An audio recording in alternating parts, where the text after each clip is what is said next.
Good morning all of you. चलिए आज हम लोग देखते हैं इसके पहले वाले वीडियो हम लोग एक्सरसाइज 1.2 का question number 1, question number 2, question number 3 और क्वेश्चन नंबर 4 ऑलरेडी हम लोग इसको सॉल्व कर चुके हैं। ठीक है ना। आज हम लोग बात करेंगे क्वेश्चन नंबर 5 की। क्वेश्चन नंबर 5 देखेंगे, क्वेश्चन नंबर 6 देखेंगे और क्वेश्चन नंबर 7। देखिए इसके में क्वेश्चन नंबर 5 क्या कह रहा है जाँच कीजिए कि क्या किसी प्राकृतिक संख्या n के लिए संख्या 6 के पावर n का अंक 0 पर समाप्त हो सकता है।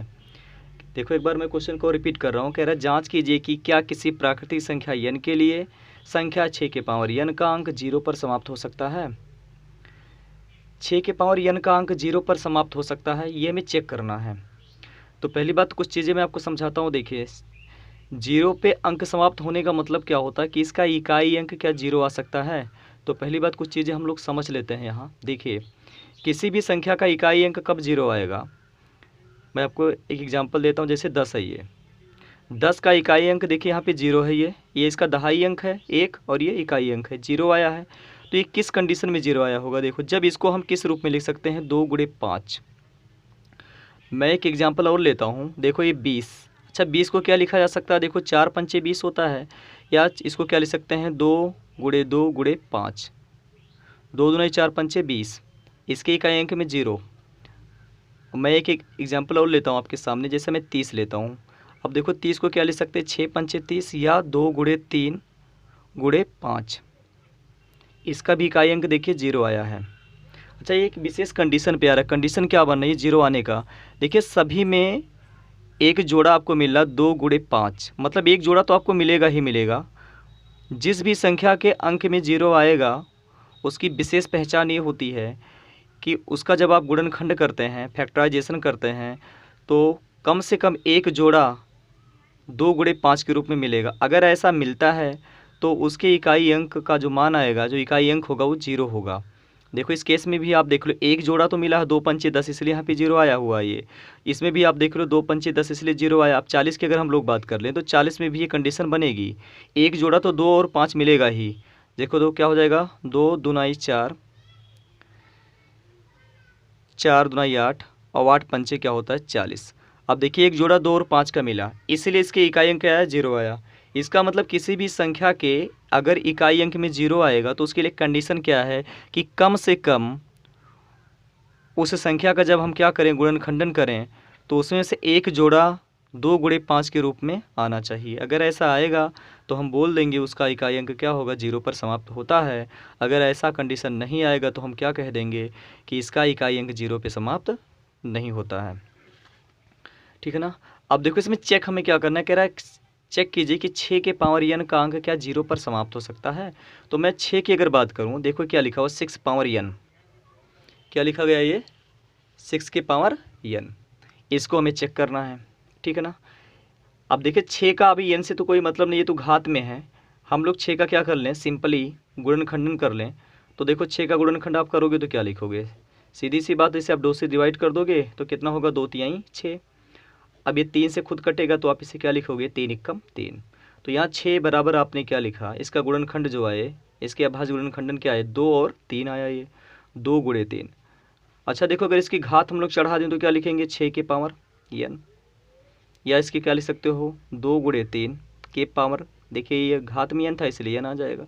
या इसको और सिंप्लीफाई अगर कर लें तो क्या लिखेंगे, ये सब इसके घात में भी n आ जाएगा, तो 2 के पावर n और इंटू क्या हो जाएगा 3 के पावर n। देखिए चाहे कितनी भी कंडीशन बन जाए, क्या इन दोनों में इसका फैक्टराइजेशन करने पे हमें इस टाइप का कोई नंबर आया, 2 तो मिल रहा है लेकिन इसमें 5 नहीं मिल रहा है।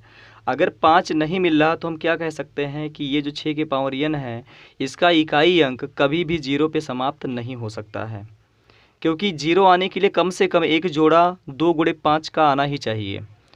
अब इसमें 2 तो आया है लेकिन 5 नहीं आया है, तो इसका इकाई अंक कभी भी 0 पे समाप्त नहीं होगा। बात इतनी क्लियर है। तो इसको हम क्या लिख देंगे, बस इसी पे इसको क्वेश्चन को क्लोज कर देंगे और यहाँ लिख देंगे, क्योंकि यहाँ लिखेंगे ऐसे, क्योंकि 6 के पावर n के अभाज्य गुणनखंडन में, 6 के पावर n के अभाज्य गुणनखंडन में गुणनखंड में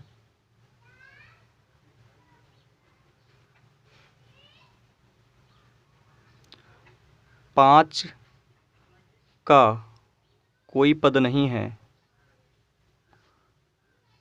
कोई पद नहीं है, इसलिए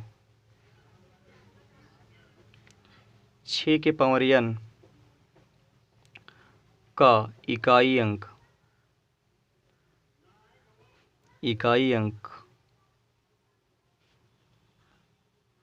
कभी भी 0 पर समाप्त नहीं हो सकता।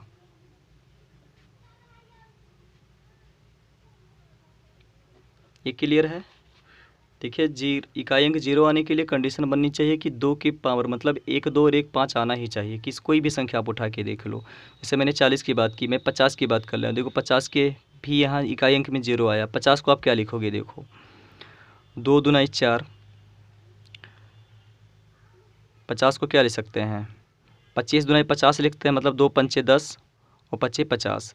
देखिए एक जोड़ा इसमें भी क्या आया है? 2 और 5 का आया है, इसलिए इसके इकाई अंक में क्या आया? 0। अब मान लो यहाँ पूछ लेता कि इसके इकाई अंक में 2 शून्य आए, तो 2 शून्य आने के लिए कंडीशन क्या बनेगा कि इसमें इस टाइप से 2 जोड़े बनेंगे, मतलब 2 गुणे 5 और 2 गुणे 5, कम से कम 2 जोड़े। जब 2 शून्य आएगा इकाई अंक में तो जो 2 जोड़े ऐसे बनेंगे 2 गुणे 5 5 के, ठीक है ना। अब 3 अंक बोलेगा तो 3 जोड़े बनेंगे, 4 अंक बोलेगा तो 4 जोड़े बनेंगे ऐसे।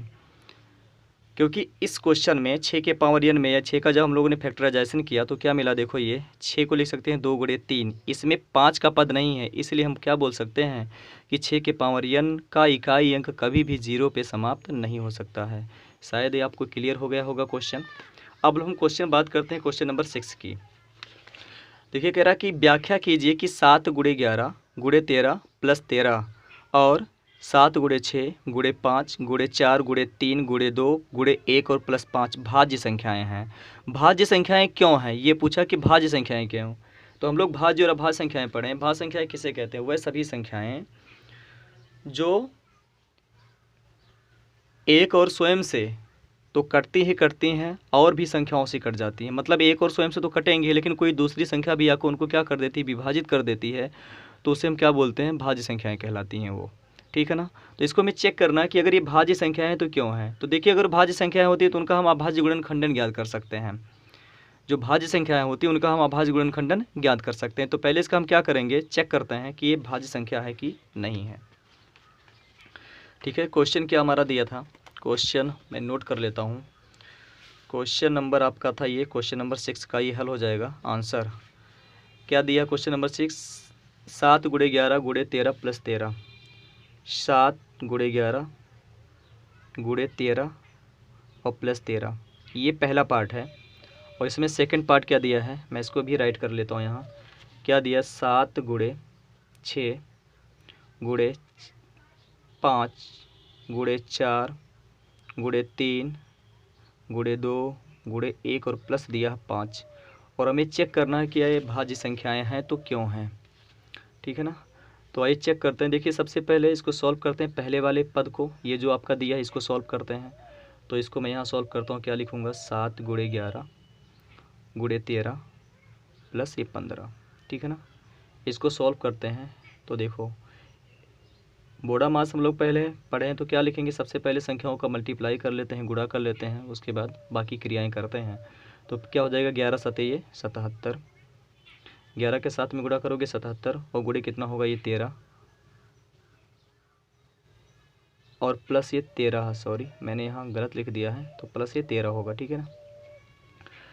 तो प्लस ये 13। अब इसको थोड़ा सा हम गुणा कर लें।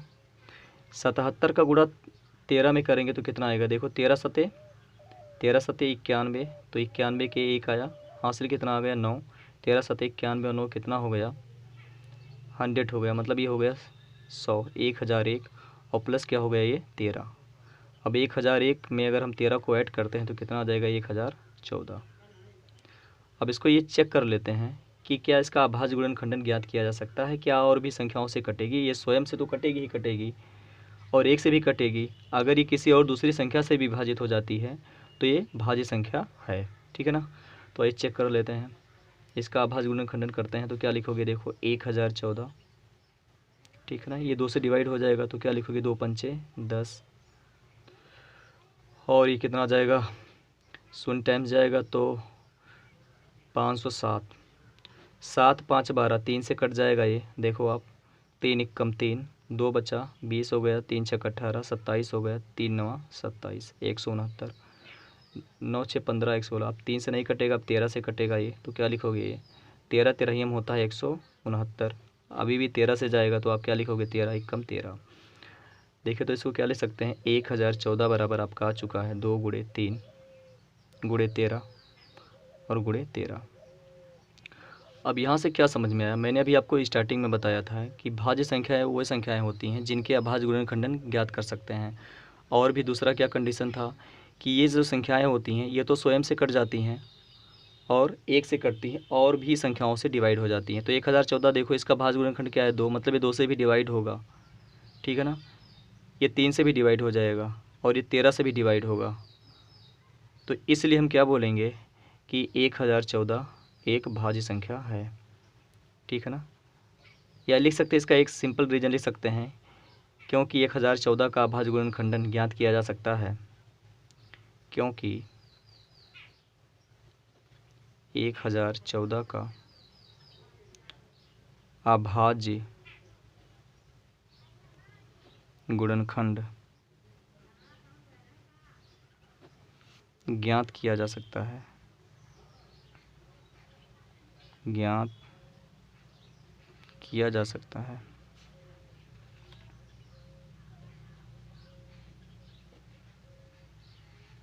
इसलिए 1014 एक भाज्य संख्या है, भाज्य संख्या है। देखिए ऐसे सेकंड पार्ट भी आप कर लेंगे, गुणा ही करना है, गुणा करके उसके 5 को ऐड कर देना है, उसके बाद इसका फैक्टराइजेशन कर लेना है, ठीक है ना। अब उसके फैक्टराइजेशन करेंगे तो आप देखेंगे एक को और इस संख्या को छोड़कर बाकी कुछ संख्याएं आपको बीच में मिलेंगी। तो फिर ऐसे लिख देंगे कि उसका संख्या का भाज्य गुणनखंडन ज्ञात किया जा सकता है या ज्ञात कर सकते हैं, इसलिए जो संख्या आएगी वो संख्या भी क्या होगी, भाज्य संख्या होगी। तो ये आपका था क्वेश्चन नंबर 6।